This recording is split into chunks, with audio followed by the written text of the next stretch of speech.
Hello everybody and welcome back to another Planet Zoo video. Today we're jumping in Planet Zoo and we are creating the entrance to my very own zoo. This is not going to be a series and that's going to be different episodes, what most content creators do, because basically everything I'm going to put in this zoo, apart from this entrance in this video what you're watching now, is going to be blueprints, what I've already done, because most of the stuff I build and what I've created and blueprints I've made and also videos I've uploaded to my channel, most of the builds fit perfectly with this kind of zoo, and it's kind of like a modern Australian outback zoo. Like it's going to be like a bit like a desert island, but like they've got, the owner of the zoo has come into a lot of money, so he wants to do everything modern but he still wants to keep that Australian theme, and basically build on like a little tropical desert island. So that's the kind of backstory I am going with for this zoo. But yeah, like I said, most of the stuff in the zoo will be blueprints what I've already made, so if you see anything what you've not seen before, basically it is a blueprint, and the chances are I've probably done a video on it already on my channel, so go and check out the Planet Zoo playlist with all my Planet Zoo builds on there and I'm sure you'll find it. But as for the entrance, obviously I've not done this because I'm doing it now and showing you the video, and yeah, I'm going to go straight into describing what my thought process through this build is and the little things I wanted to get out and accomplish really.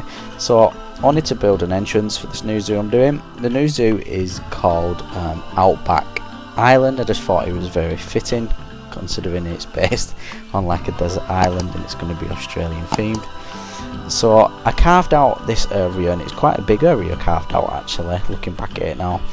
Build a bridge over the top using the wooden path, one of my favourite paths to use, very versatile, fits in many zoos. And yeah, we do end up building a full bridge with detailing and railings and support beams, custom support beams rather than the path supports what come with the paths. So stay tuned for that. And I'm just planning it out right now, so I'm getting the initial grid down, and this is what I like to do first. If I could get the paths down, as soon as all my paths are done I can fit things in there rather than just freestyle building. If I plan it out better, especially when it comes to entrances. This is actually one of the first entrances I've ever built. I know I am going to stick to this zoo, and I am going to add all the blueprints I need to add, as well as create other stuff what are in the zoo. It's not going to be totally all blueprints and already stuff I've already built. I will be doing a kangaroo video and kangaroo build within this zoo to come, as well as crocodile ones, so stay tuned for those videos in the future. I'm really enjoying this, and it's quite a big project what I've taken on, starting a new zoo, but it's paying off and I think it comes out looking okay, this entrance actually. The area what you saw me carve out with the terrain tool area, I'm going to have a massive waterfall coming down. I've recorded that, and what you can see me doing now is basically building the entrance part and the little entrance hub.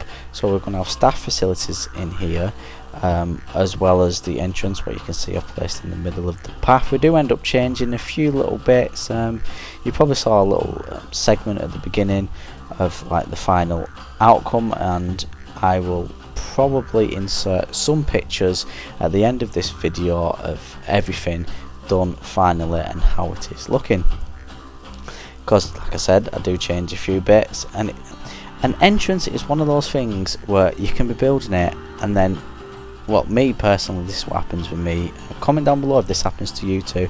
If you're building a zoo entrance from scratch, I fiddle around with a few stuff and then I start looking up images on Google, I start thinking about things, and then I'll come back to it and I'll think, no, it looks better this way, and I'll change it and I'll improvise it, and I'll get it done, and hopefully it comes out looking okay.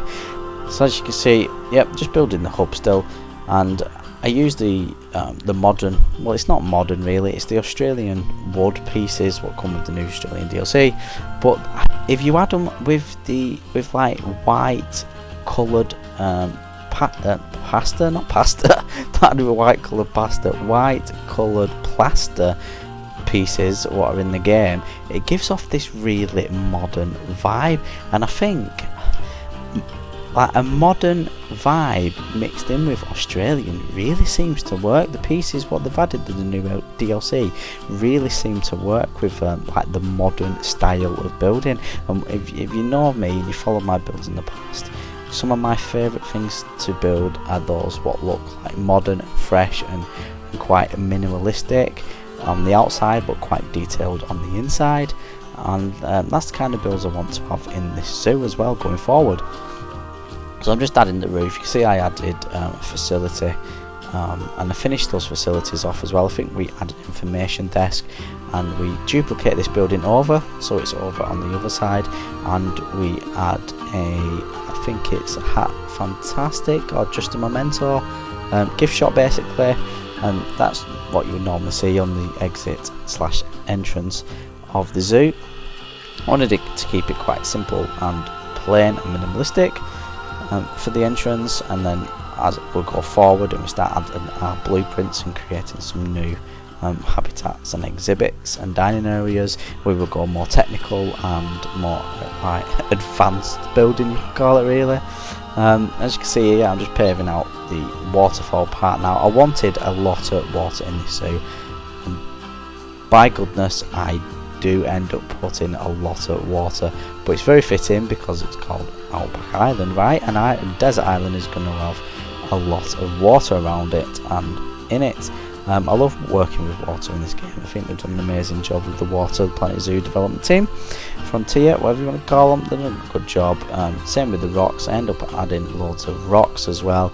I ended up adding a lovely little waterfall coming from that top water section, as you can see there. So stay tuned for me adding that waterfall. Yeah, I'm going to be quiet for a little bit. I maybe see you at the end, but if I don't, I will definitely leave the end result pictures at the end for you to see how it came out looking, and the overall design outcome. So sit back, relax, enjoy the rest of the speed build, and if I don't catch you at the end, I will catch you in the next video. Enjoy.